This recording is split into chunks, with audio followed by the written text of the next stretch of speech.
اگر یہ بات مامی کے ہاتھ لگ جاتی تو اس کے آگے کی زندگی کافی حد تک مشکل ہو سکتی تھی، اور وہ ایسا کوئی بھی خطرہ مول نہیں لینا چاہتی تھی۔ تبھی نرمی سے بولی، میں اسی گھر میں رہتی ہوں، آپ پلیز جو بھی ہیں اس وقت یہاں سے چلے جائیں، ہمارے گھر میں کچھ بھی نہیں ہے، بلکہ میرے تو گھر والی بھی گھر میں موجود نہیں ہے۔ ملیحہ نے ملتجی لہجے میں کہا تو ایک لمحے کے لیے روحان حیرت سے اسے دیکھا اور پھر بولا، کون ہو تم، نام کیا ہے تمہارا؟ میں نے تو آج تک تمہیں اس گھر میں نہیں دیکھا۔ میں نے بھی آپ کو کبھی نہیں دیکھا، وہ بھی دو بدو بولی تو ریحان کے ماتھے پر بل پڑ گئے۔ وہ پھر بولا، نام بتاؤ اپنا، کون ہوں؟ میں ابھی مام کو فون کر کے پوچھتا ہوں، اگر وہ کہیں گی تبھی مجھے تم پر یقین آئے گا۔ اس بات پر جہاں ملیحہ کا ماتھا ٹھنکا وہیں پر اس کے ہاتھ لرزنے لگے، کیونکہ اسے لگ رہا تھا کہ اس کے سامنے کوئی اور نہیں بلکہ روحان ملک کھڑا ہوا ہے۔ نام؟ چند لمحے وہ خاموش رہی تو روحان نے دوبارہ پھر اسے تیکھی نگاہوں سے دیکھتے ہوئے کہا، ملیحہ مقرر۔ اس بات پر روحان جو ابھی اپنی ماں کو فون ملا کر کان تک لے جانے والا تھا، ایک دم سے اس کا ہاتھ نیچے گرا اور وہ حیرت سے اپنے سامنے کھڑی ہوئی لڑکی کو دیکھنے لگا۔ وہ لڑکی کوئی اور نہیں بلکہ اس کی بیوی تھی، اور وہی بیوی جس کے ساتھ اس کا نکاح اس کی مرضی کے خلاف کروا دیا گیا تھا، مگر وہ کبھی بھی اس لڑکی کو اپنی زندگی میں نہیں آنے دینا چاہتا تھا۔ تو ملیحہ وہ؟ روحان ابھی کافی حیران دکھائی دے رہا تھا، اسے سمجھ نہیں آ رہا تھا وہ کس قسم کا رد عمل دے۔ آپ روحان ہیں؟ اس کا نام پوچھنے کے بجائے ملیحہ نے نرمی سے کہا۔ وہ جواب دیے بغیر کچن سے باہر نکل آئے۔ دونوں ہی اپنی اپنی جگہ پر چوروں کی مانند کھڑے ہوئے تھے کہ اب کون بات کرے، اب کون آگے بڑھے۔ ملیحہ وہیں پر چند لمحے کھڑی رہی۔ جب اسے یقین ہو گیا کہ روحان اب واپس نہیں آئے گا، اس نے باقی بچے ہوئے روٹی کے نوالے لینا شروع کر دیے، کیونکہ یہی وقت تھا اس کے پاس کھانے کا۔ اگر وہ اب نہ کھاتی تو پھر کل کو کھانا ملنا تھا، اور مامی سے تو ایسی کوئی بھی امید نہیں تھی کہ وہ اس پر رتی برابر بھی رحم کرتی۔ وہ جلدی جلدی ایک گلاس پانی کے ساتھ روٹی کے نوالے حلق میں اتارنے لگی۔ تبھی روحان جو باہر کھڑا اپنے بالوں میں بری طرح سے ہاتھ پھیر رہا تھا، واپس کچن میں آیا اور ملیحہ کو یوں تیزی سے روٹی کھاتے دیکھ کر وہیں پر رک گیا۔ جیسے ہی ملیحہ نے روٹی کا نوالا آخری کھایا اور پھر پانی کا گھونٹ جیسے ہی ملیحہ نے روٹی کا آخری نوالا کھا کر پانی کا گھونٹ پڑا اور اپنا رخ موڑا تو سامنے روحان کچن کی دہلیز کے ساتھ ٹیک لگا کر کھڑا تھا اور اسے سخت نگاہوں سے گھور رہا تھا۔ ایک لمحے کے لیے تو وہ ڈر گئی، لیکن پھر جلدی سے سب کچھ سمیٹ کر واپس اپنی جگہ پر رکھ دیا۔ اس سے پہلے وہ وہاں سے باہر نکلتی، روحان نے اس کی کلائی تھام کر روک لیا اور پھر اپنے سامنے کرتے ہوئے بولا، یہاں پر کیا کر رہی تھی تم؟ اور یہ روٹی کھانے کا کیا طریقہ ہے؟ اسے ملیحہ کے کھانے پینے سے کوئی بھی مسئلہ نہیں تھا، بس وہ کوئی بات کرنا چاہتا تھا کہ اسے پوچھ سکے باقی گھر والے کہاں پر ہیں۔ ملیحہ نے اسے سہمی ہوئی نگاہوں سے دیکھا، پھر اپنا سر جھکا گئی۔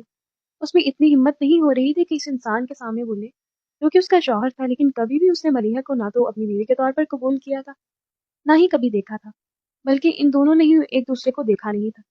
تو ماموں کی مہربانی تھی کہ موبائل پر ان دونوں کا نکاح ہو گیا تھا، اور وہ بھی ویڈیو کال نہیں، وائس کال پر، کیونکہ روحان کے پاس اتنا وقت بھی نہیں تھا کہ وہ ویڈیو کال کر کے کم سے کم اپنے دلہن کو ہی دیکھ سکے۔ آج تک جب جب مامی کو روحان کا فون لندن سے آیا، انہوں نے کبھی بھی اس کی بات ملیحہ سے نہیں کروائی تھی۔ ملیحہ آگے پیچھے پھرتی رہتی، لیکن یہ بھی نہیں تھا کہ روحان نے کبھی ملیحہ کا حال پوچھا ہو۔ وہ تو بالکل ہی ایک الگ وجود رکھتی تھی کہ کوئی بھی نہ تو اس سے بات کرتا تھا، نہ ہی اسے اہمیت دیتا تھا۔ اب جب روحان یہ بات پوچھ رہا تھا تو وہ واقعی میں کافی حیران تھی، اور اسے سمجھ نہیں آ رہا تھا کہ کیا جواب دے۔ وہ مجھے بھوک لگی تھی۔ ہاں تو آرام سے باہر بیٹھ کے تسلی سے کھانا کھاؤ، یہ کیا چوروں کی طرح پانی کے ساتھ روٹی کھا رہی تھی؟ روحان نے یہ بات کہی تو بڑے نارمل انداز میں تھی، لیکن پھر بھی اسے برا لگا تھا کہ وہ پانی کے ساتھ یوں چھپ چھپ کے روٹی کھا رہی ہے۔ ضرور کوئی بات تھی، یا تو ملیحہ اسے جھوٹ بول رہی تھی یا پھر کچھ چھپانے کی کوشش کر رہی تھی، مگر جو بھی تھا وہ جاننا روحان کے لیے کافی ضروری تھا۔ نہیں، وہ بس میں ملیحہ سے آگے کوئی جملہ ہی نہیں بنا تو وہ خاموش ہو گئی۔ کیا کہتے روحان کو کہ تمہاری ماں مجھے کھانے کے لیے کچھ بھی نہیں دیتی اور میں یوں چھپ چھپ کے باسی روٹی کھا رہی تھی؟ کیا نہیں، وہ بس جو میں بات ہے کھل کر بتاؤ، ورنہ میں مام کو تمہاری شکایت لگا دوں گا۔ روحان نے اپنی جانب سے اسے ڈرانے کی کوشش، لیکن ملیحہ چہرہ نیچے کیے ہی کھڑی رہی۔ اس کی جانب سے کوئی بھی جواب نہ پا کر روحان نے اس کی ٹھوڑی پکڑ کر چہرہ اوپر کیا تو دیکھا ملیحہ کا چہرہ پورا آنسوؤں کے ساتھ تر تھا۔ وہ رو رہی تھی۔ کیا ہوا ہے، رو کیوں رہی ہو؟ میں نے تو تمہیں کچھ بھی غلط نہیں کہا، پھر کیا بات ہے؟ ملیحہ نے نفی میں سر ہلایا اور وہاں سے بھاگتی ہوئی اپنے کمرے میں آ گئی، کیونکہ اس میں اتنی ہمت نہیں ہو رہی تھی کہ روحان کو اس کی ماں کی شکایت تک آئے۔ اگر وہ بتا دیتی تو یہ بات پتہ چل جاتی تو اس کے لیے کافی مشکل ہو سکتی تھی۔ روحان نے پہلے تو اس کے پیچھے جانے کا سوچا، پھر وہیں لاؤنج میں بیٹھ گیا۔ سب کچھ بہت عجیب ہو چکا تھا کہ یہاں پر آتے ہی اپنی بیوی سے پہلی ملاقات ہو جائے گی۔ باقی کوئی بھی گھر کا فرد یہاں پر موجود نہیں تھا۔ کتنا منع کیا تھا اس نے بابا کو کہ اس کا نکاح یوں نہ کیا جائے، مگر بابا بھی اپنی ضد پر پوری طرح سے اڑے ہوئے تھے۔ روحان کو لندن بھیجے تقریباً 1 سال ہو چکا تھا۔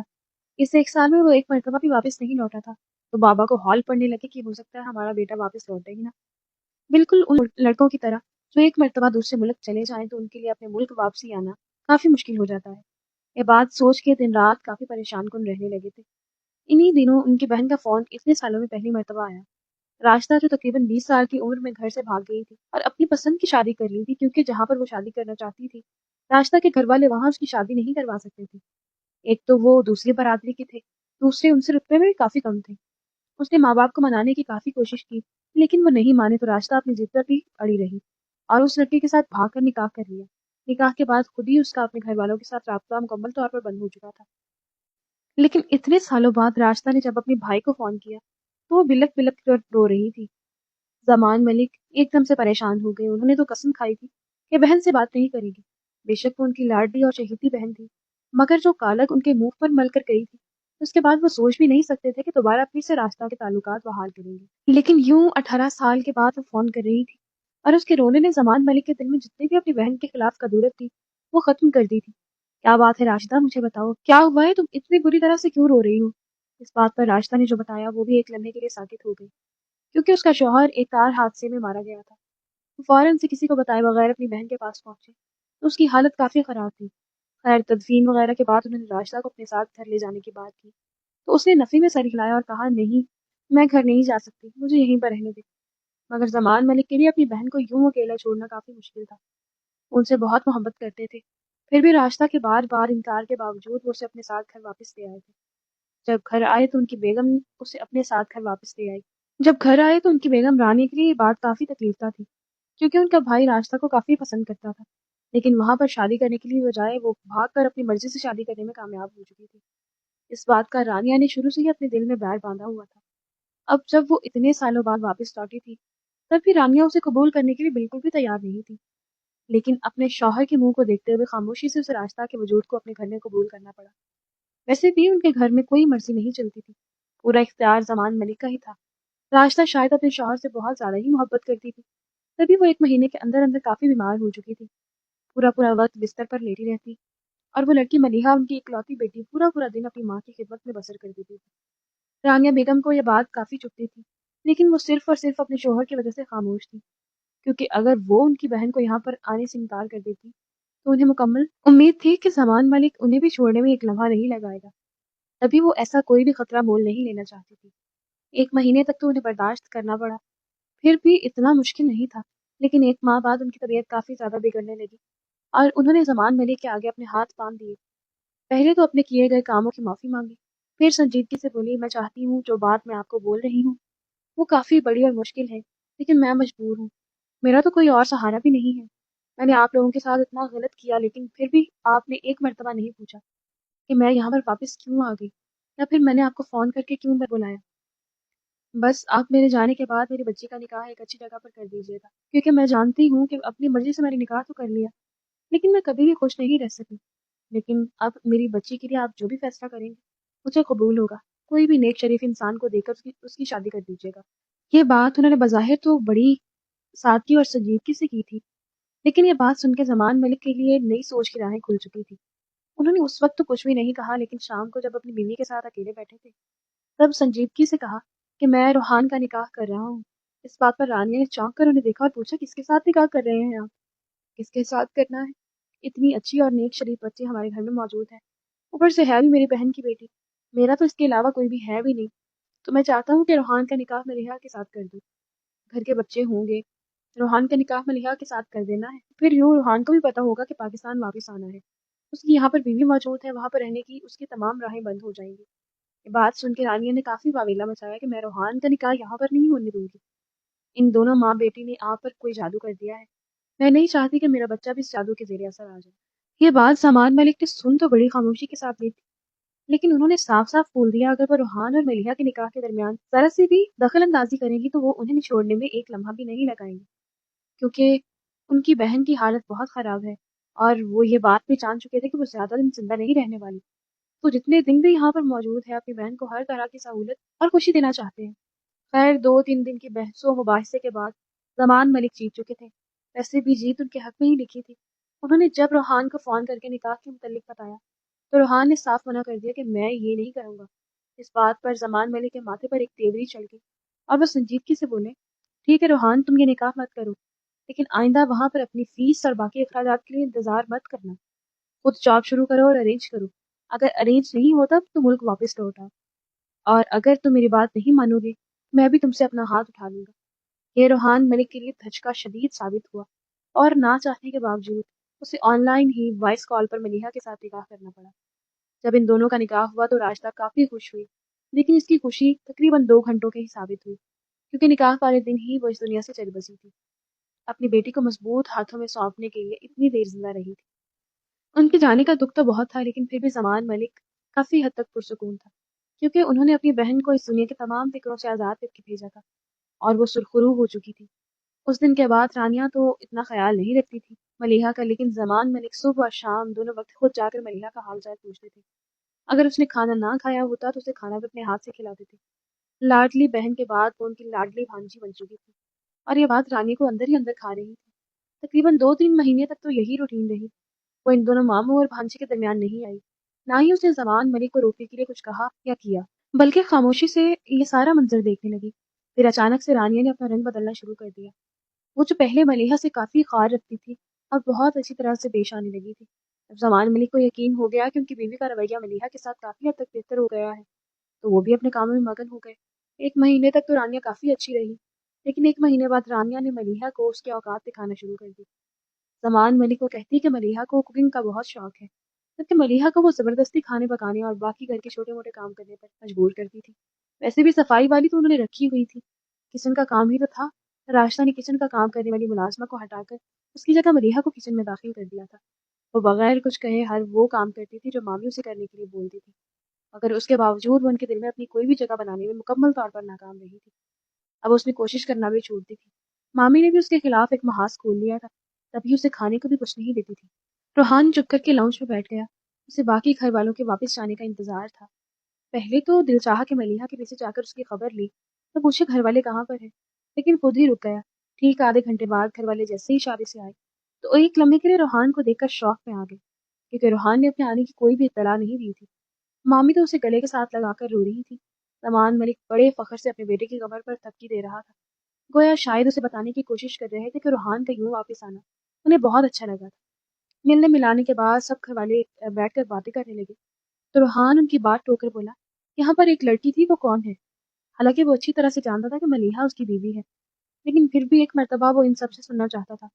رانیت بیگم نے مڑ کر اپنے بیٹے کی جانب دیکھا اور کڑوا سا منہ بنا کر دوبارہ پھر اپنی باتوں میں مگن ہو گئی، جبکہ زمان ملک نے مسکرا کر بیٹے کو دیکھ کر کہا، بیٹے بیوی ہے وہ تمہاری، تم نے خود نہیں پوچھا، چلو آؤ میں تمہارا تعارف کرواتا ہوں۔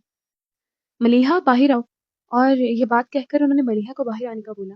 پھر اگلے لمحے ہی خود ہی اٹھ گئے اور بولے اس کی طبیعت نہیں ٹھیک تھی، پیٹ میں بہت درد تھا، چلو ہم کمرے میں چلتے ہیں، وہیں پر ملو۔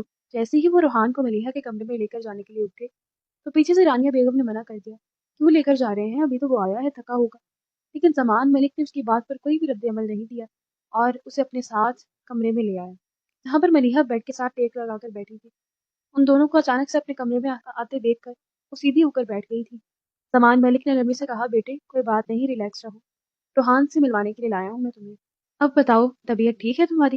زمان ملک نے آگے بڑھ کے اس کے ماتھے پر ہاتھ رکھتے ہوئے پوچھا تو وہ چپ کر گئی، پھر نرمی سے بولے، جی ماموں اب کافی بہتر ہے۔ تبھی روحان نرمی سے بولا، کیا بات ہے بابا، کیا ہوا ہے اسے؟ پتہ نہیں، بتا رہی تھی کہ پیٹ میں شدید درد ہے، شادی پر بھی نہیں گئی، تھوڑی دیر اور انتظار کر لو، اگر درد کو فرق نہیں پڑتا تو پھر میں تمہیں ڈاکٹر کے پاس لے جاؤں گا۔ یہ بول کر وہ کمرے سے باہر آ گئی۔ انہوں نے روحان کو باہر آنے کا نہیں بولا تھا۔ باپ کے جانے کے بعد وہ حیرت سے اسے دیکھتے ہوئے بولا، اگر تمہارے پیٹ میں درد تھی تو پھر کچن میں کھڑی ہو کر باسی روٹی کیوں کھا رہی تھی؟ ملیحہ نے اسے سرخ آنکھوں سے دیکھا، لیکن پھر اپنی نگاہیں جھکا لی۔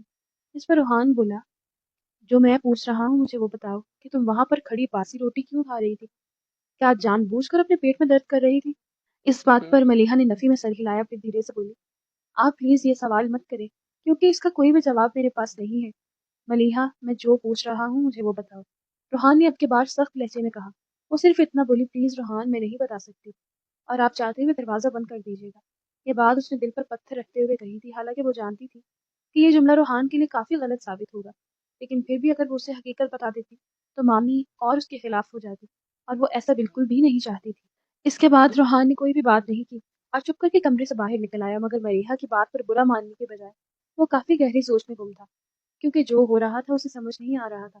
ضرور کوئی بات تھی جو ملیحہ اسے چھپانے کی کوشش کر رہی تھی۔ پھر رات کو جب وہ لوگ کھانا کھانے لگے تب بھی ملیحہ کھانا کھانے کے لیے نہیں آئی، وہ بیٹھا رہا۔ اس نے بھی ملیحہ کا نام نہیں لیا تھا۔ اگلے دن جب ناشتے کے لیے سب لوگ اکٹھے ہوئے تو تب بھی ملیحہ وہاں پر موجود نہیں تھی۔ روحان اپنی ماں کو دیکھ کر بولا، ماما ملیحہ کہاں پر ہے؟ کیا وہ ناشتہ نہیں کرے گی؟ اس بات پر رانی بیگم کا منہ بن گیا اور وہ عجیب سے لہجے میں بولی کہ اس میڈم کو تو ڈائٹنگ کا بھوت سوار ہے۔ وہ رات کا اور صبح کا کھانا نہیں کھاتی، دوپہر میں کھاتی ہے، اور وہ بھی بہت ہلکا پھلکا۔ روحان اپنی ماں کی بات سن کے ایک دم چپ کر گیا، کیونکہ اسے کچھ غلط لگ رہا تھا۔ اگر ملیحہ ڈائٹنگ کرتی تو کل پھر یوں چھپ کے کچن میں کھانا کھانے کا کیا مقصد تھا؟ یہ بات اندر ہی اندر اسے جھنجھوڑ رہی تھی۔ وہ چپ کر گیا، اس نے مزید کوئی بھی بات نہیں کی، کیونکہ اگر کرتا تو اپنی ماں کی عادت کو جانتا تھا، ان کا موڈ بن جانا تھا۔ پھر روحان کے لیے ان کی موڈ کو درست کرنا کافی مشکل ثابت ہو سکتا تھا، اور وہ یہ بات بھی جانتا تھا کہ موم کو ملیحہ بالکل بھی پسند نہیں ہے، اور وہ ان دونوں کے نکاح کے بھی خلاف تھی۔ انہوں نے جب نکاح کی بات چل رہی تھی تب بھی روحان کو فون کر کے منع کیا تھا کہ تم اس لڑکی کے ساتھ نکاح مت کرنا، تمہارا باپ میری بات تو مان نہیں رہا، ہو سکتا ہے تم میری بات مان لو۔ لیکن اب اسے لگ رہا تھا کہ شاید موم نے کوئی ذاتی قسم کا بیر باندھ لیا ہے، کیونکہ بابا تو بڑے شوق سے اسے ملیحہ سے ملوانے کے لیے لے کر گئے تھے، مگر موم جب بھی ملیحہ کا نام سنتی تھی ان کا چہرہ بگڑ جاتا تھا، گویا انہیں ملیحہ کا ذکر بالکل بھی وہاں پر قبول نہیں تھا۔ ایک مرتبہ وہ کوئی بھی بات کر کے برا نہیں بننا چاہتا تھا، خود سے تمام حالات اور واقعات کو دیکھ کے اندازہ کرنا چاہتا تھا۔ ناشتہ کرنے کے بعد موم شاپنگ کے لیے چلی گئی اور وہ یوں ہی ٹہلتا ٹہلتا ملیحہ کے کمرے میں گیا، لیکن وہ اپنے کمرے میں موجود نہیں تھی۔ یہ کہاں گئی؟ دل ہی دل میں وہ سوچتے ہوئے اسے پورے گھر میں دیکھنے لگا تو دیکھا وہ کچن میں کھڑی ہو کر دوپہر کے کھانے کی تیاری کر رہی تھی۔ اسے یقین نہیں تھا کہ ملیحہ کھانا بھی بنا سکتی ہے۔ وہ وہیں اس کے پاس آ کر کھڑا ہو گیا اور نرمی سے بولا، کیا تم کھانا بھی بنا لیتی ہو؟ ملیحہ نے مسکرا کر اسے دیکھا لیکن کوئی بھی جواب نہیں دیا تھا۔ اچانک سے بات کرتے کرتے روحان کی نگاہ کچن میں لگے ہوئے کیمرے پر پڑی تو وہ حیرت سے بولا، کیا یہاں پر لوگ کچن میں بھی کیمرے لگاتے ہیں؟ ملیحہ نے ہاں میں سر ہلایا اور بولی، بالکل، لیکن ہر کوئی نہیں لگاتا، مگر ہمارے گھر میں لگا ہوا ہے۔ کیا بنا رہی ہو آج؟ بریانی۔ مامی نے بتایا تھا کہ آپ کو بریانی اچھی لگتی ہے، تو آپ کی پسند کی بریانی بنا رہی ہوں۔ یہ بات وہ بڑے نارمل لہجے میں کہہ رہی تھی، لیکن چہرے سے لگ رہا تھا کہ ملیحہ کی حالت کافی خراب ہے۔ وہ بہت نڈھال معلوم ہو رہی تھی، تو لگ رہا تھا کہ ابھی ایک لمحے بعد ہی وہ گر جائے گی۔ وہ تھوڑی دیر وہیں پر کھڑا رہا، مزید ان دونوں نے کوئی بھی بات نہیں کی تھی۔ کھانا وغیرہ بنانے کے بعد وہ باہر آ کر باقی ہلکا پھلکا کام کرنے لگی۔ تب تک رانیہ بھی واپس آ چکی تھی۔ جب دوپہر کو سب لوگ کھانا کھانے لگے تو تب بھی ملیحہ ان کے ساتھ نہیں بیٹھی تھی۔ کسی نے بھی اس کی غیر موجودگی کو محسوس نہیں کیا تھا، لیکن روحان نے اس کی غیر موجودگی ضرور محسوس کی تھی۔ وہ کھانا کھانے کے بعد دوبارہ کچن میں آیا تو کچن میں لگے ہوئے ٹیبل پر بیٹھ کر ملیحہ بریانی کھا رہی تھی۔ تم یہاں پر کیا کر رہی ہو؟ باہر آ کر ہمارے ساتھ کھاؤ۔ تبھی رانیہ بھی کچن میں آ گئی، لیکن وہ روحان کو نہیں دیکھ سکی تھی کیونکہ وہاں پر ایک شیلف تھی۔ روحان شیلف کے پیچھے کھڑا تھا، تو رانیہ بیگم کو پتہ ہی نہیں چلا کہ ملیحہ کچن میں اکیلی نہیں ہے، بلکہ روحان بھی وہیں پر کھڑا ہوا ہے۔ جب تمہیں میں نے کہا تھا کہ اپنے لیے روٹی بنایا کرو، یہ شوق پورے کرنے کی کوئی ضرورت نہیں ہے میرے گھر میں، تو پھر کیوں یہ بریانی ٹھوس رہی ہو؟ دیکھو یہ پلیٹ یہیں پر رکھو، اور اگر کھانا کھانا ہے تو چپ چاپ ایک روٹی بنا کر اچار کے ساتھ کھاؤ۔ پہلے تمہاری ماں یہاں پر مفت کھاتی رہی، اب تم مفت کا مال توڑ رہی ہو، رکھو ادھر۔ یہ بول کر رانیہ نے آگے بڑھ کے ملیحہ کے آگے سے بریانی کی پلیٹ اٹھائی، لیکن تبھی روحان نے آگے بڑھ کر ان کی کلائی تھام لی۔ رانیہ کو تو بالکل بھی یقین نہیں تھا کہ ان کا بیٹا وہاں پر کھڑا ان کی ہر بات سن رہا ہے۔ ایک دم سے اس کے سامنے دیکھ کر وہ پہلے تو حیران ہوئی، لیکن دوبارہ سنبھلتے ہوئے جلدی سے بولی، تم یہاں پر کیا کر رہے ہو؟ کاش موم آپ میری نگاہوں میں کبھی اتنا نہ گری ہوتی۔ میں مانتا ہوں کہ ملیحہ آپ کو پسند نہیں ہے، لیکن بہو ہونے کا حق بے شک آپ نہ دیں، انسان ہونے کا حق تو دے۔ بہت دکھ ہوا ہے مجھے یہ دیکھ کر، میں بھی اسے شادی کرنے کے حق میں نہیں تھا، لیکن اب مجھے لگتا ہے کہ مجھے ملیحہ کو سپورٹ کرنا ہے، ورنہ کل کو میں اپنے رب کو کیا جواب دوں گا؟ میری بیوی یہاں پر ایک ایک نوالے کے لیے ترستی رہی، پورا پورا دن اسے کھانے کے لیے کچھ نہیں ملتا تو وہ باسی روٹیاں کھاتی رہتی ہے اور میں عیش کرتا رہتا ہوں۔ نہیں موم۔ ملیحہ حیرت سے دونوں ماں بیٹے کو دیکھتی رہی۔ اس کے بعد روحان نے اس کی کلائی تھامی اور اپنے ساتھ وہاں سے لے کر چلا گیا۔ پیچھے رانی نے اسے منع کرنا چاہا، تب تک روحان زمان ملک کو بھی پوری بات بتا چکا تھا۔ 2 دن ان کے گھر میں عجیب و غریب ہنگامہ ہوتا رہا۔ رانی سے کوئی بھی بات نہیں کرتا تھا، جبکہ ملیحہ بھی چپ چاپ کمرے میں پورا پورا دن بیٹھی رہتی تھی، کیونکہ اسے ڈر لگتا تھا کہ اگر وہ باہر گئی تو مامی بلا وجہ خفا ہوں گی۔ 1 ہفتے تک تو یہی سب کچھ چلتا رہا۔ پھر روحان نے بتایا کہ وہ ملیحہ کے لیے ارجنٹ فیسیں اور پاسپورٹ کا انتظام کر چکا ہے اور اگلے ہفتے وہ دونوں لندن واپس جا رہے ہیں۔ زمان ملک نے تو کوئی بھی بات نہیں کی تھی، کیونکہ جو چوٹ ان کی بیوی نے انہیں پہنچائی تھی اس کے آگے ہر بات بہت حقیر تھی۔ جبکہ رانیہ نے اسے روکنے کی بہت کوشش کی، مگر وہ نفی میں سر ہلا کر صرف اتنا بولا، موم، دودھ کا جلا چھاچھ بھی پھونک پھونک کر پیتا ہے۔ ایک مرتبہ میں آپ پر اعتبار کر چکا ہوں، لیکن بار بار نہیں کروں گا، کیونکہ قیامت والے دن اپنی بیوی کے بارے میں صرف میں جواب دہ ہوں گا اور کوئی نہیں۔ اور میں نہیں چاہتا اس دن مجھے کسی قسم کی شرمندگی اٹھانی پڑے۔ ملیحہ بھی وہیں پر موجود تھی اور بے اختیار اس نے اپنی آنکھیں بند کر کے اپنے رب کا شکر ادا کیا۔ اسے جو لگتا تھا کہ روحان بھی بالکل اپنی ماں کی طرح ہوگا، تو روحان نے اسے بہت بری طرح سے غلط ثابت کر دیا تھا، اور اس سے امید تھی کہ ان کی آنے والی زندگی کافی خوشگوار ہونے والی ہے۔